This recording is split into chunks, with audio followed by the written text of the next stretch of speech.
ಇವತ್ತು ಪ್ರಧಾನಮಂತ್ರಿ ನರೇಂದ್ರ ಮೋದಿಯವರ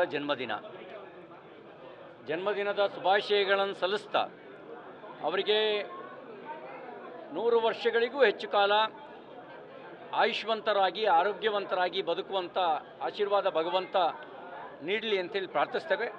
ಮೋದಿಯವರು ಪ್ರಧಾನಮಂತ್ರಿ ಆದಮೇಲೆ ಭಾರತಕ್ಕೊಂದು ಬಲ ಬಂದಿದೆ, ಭಾರತದ ಬಡವರಿಗೆ ಒಂದು ಶಕ್ತಿ ಬಂದಿದೆ. ಬಡವರಿಗೆ ಶಕ್ತಿ ಕೊಡುವಂಥ ಯೋಜನೆಯನ್ನು ಅವರು ರೂಪಿಸಿದರು, ಭಾರತಕ್ಕೆ ಶಕ್ತಿ ಕೊಡುವಂಥ ಯೋಜನೆಯನ್ನು ಅವರು ರೂಪಿಸಿದರು. ಅದರ ಪರಿಣಾಮ ಜಗತ್ತಿನಾದ್ಯಂತ ಭಾರತಕ್ಕೆ ಒಂದು ವಿಶೇಷ ಗೌರವ ಪ್ರಾಪ್ತಿಯಾಗಿದೆ. ಅಂಥ ನಾಯಕತ್ವ ಸದಾಕಾಲ ಭಾರತಕ್ಕೆ ಸಿಗಲಿ. ದೇಶ ಮೊದಲು ಅನ್ನೋ ತತ್ವದೊಂದಿಗೆ ಕೆಲಸ ಮಾಡ್ತಕ್ಕಂಥ, ಬಡವರಿಗಾಗಿ ಕೆಲಸ ಮಾಡ್ತಕ್ಕಂಥ ನಾಯಕತ್ವ ಮತ್ತೆ ಮತ್ತೆ ಮತ್ತೆ ಮತ್ತೆ ಭಾರತಕ್ಕೆ ದೊರಕಲಿ ಅಂಥೇಳಿ ನಾನು ಪ್ರಾರ್ಥಿಸ್ತೇನೆ.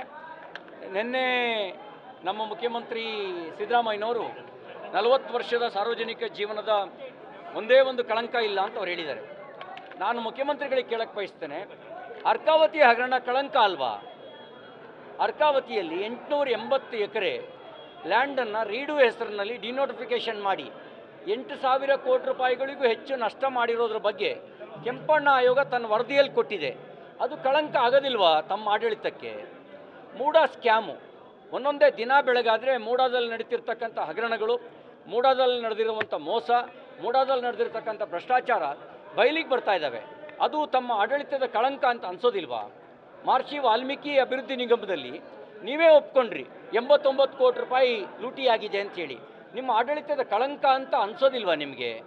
ಇವೆಲ್ಲ ಕಳಂಕ ಅಲ್ಲದೆ ಇದ್ರೆ ಯಾವ್ದು ಕಳಂಕ? ಬೆಂಗಳೂರಿನಲ್ಲಿ ಒಂದು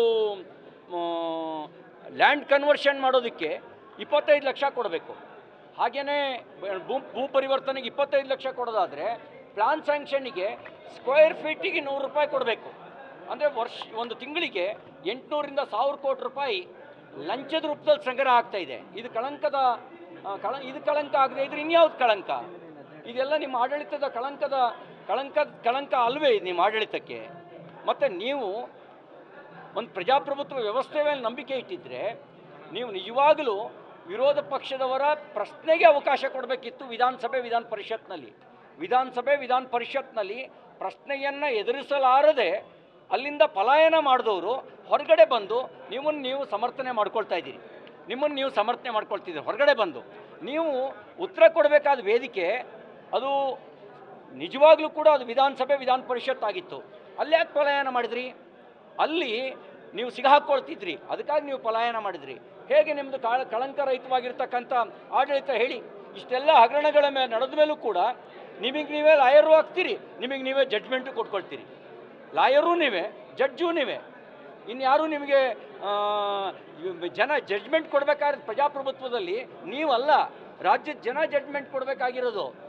ನ್ಯಾಯಾಂಗ ವ್ಯವಸ್ಥೆ ಮೇಲೆ ನಂಬಿಕೆ ಇದ್ದರೆ ನೀವು ತನಿಖೆಯನ್ನು ಎದುರಿಸೋದಕ್ಕೆ ಹಿಂಜರಿತಿರಲಿಲ್ಲ. ರಾಜ್ಯಪಾಲರು ಪ್ರಾಸಿಕ್ಯೂಷನಿಗೆ ಅನುಮತಿ ಕೊಟ್ಟರೆ ತನಿಖೆ ಎದುರಿಸೋದಕ್ಕೆ ನಿಮಗೆ ಭಯ. ರಾಜ್ಯಪಾಲರ ವಿರುದ್ಧನೇ ಚಳುವಳಿ ಎಬ್ಬಿಸುವಂತ ಮಾತಾಡಿದ್ರಿ ನೀವು. ಹಾಗಿದ್ದಾಗ ನಿಮ್ಮದು ಕಳಂಕರಹಿತ ಆಡಳಿತ ಅಂತ ನಿಮಗೆ ನೀವೇ ಜಡ್ಜ್ಮೆಂಟ್ ಕೊಟ್ಟು ದೊಡ್ಡ ದಾಸೋಳು ಚೆಂಡುವನ್ನು ರಾಜ್ಯದ ಜನರಿಗೆ ಮುಟ್ಟಿಸಿದ್ರೆ ನಾವೆಲ್ಲ ಮುಟ್ಕೊಂಡು ಸುಮ್ಮನೆ ಹೋಗಬೇಕು. ನೀವೇ ಜಡ್ಜು, ನೀವೇ ಲಾಯರು. ನಮ್ಮ ಹತ್ರ ನಿಮ್ಮ ಆಡಳಿತ ಅದು ಕಳಂಕರಹಿತ ಅಲ್ಲ ಅನ್ನೋದಕ್ಕೆ ನಮ್ಮ ಹತ್ರ ಸಾಕಷ್ಟು ಸಾಕ್ಷಿಗಳಿದ್ದಾವೆ. ವಿಧಾನಸಭೆ ವಿಶೇಷ ಅಧಿವೇಶನ ಕರೀರಿ, ಅಲ್ಲಿ ಚರ್ಚೆ ಮಾಡೋಣ. ನಿಮ್ಮ ಭ್ರಷ್ಟಾಚಾರದ ಬಗ್ಗೆನೇ ಚರ್ಚೆ ಮಾಡೋಣ. ಭ್ರಷ್ಟಾಚಾರವೇ ಪ್ರಮುಖ ವಿಷಯವಾಗಲಿ, ಅದನ್ನೇ ಇಟ್ಕೊಂಡು ಚರ್ಚೆ ಮಾಡೋಣ. ನ್ಯೂಸ್ ಫಸ್ಟ್, ನಿರ್ಭೀತಿಯಿಂದ ನಿಮ್ಮ ಪರವಾಗಿ.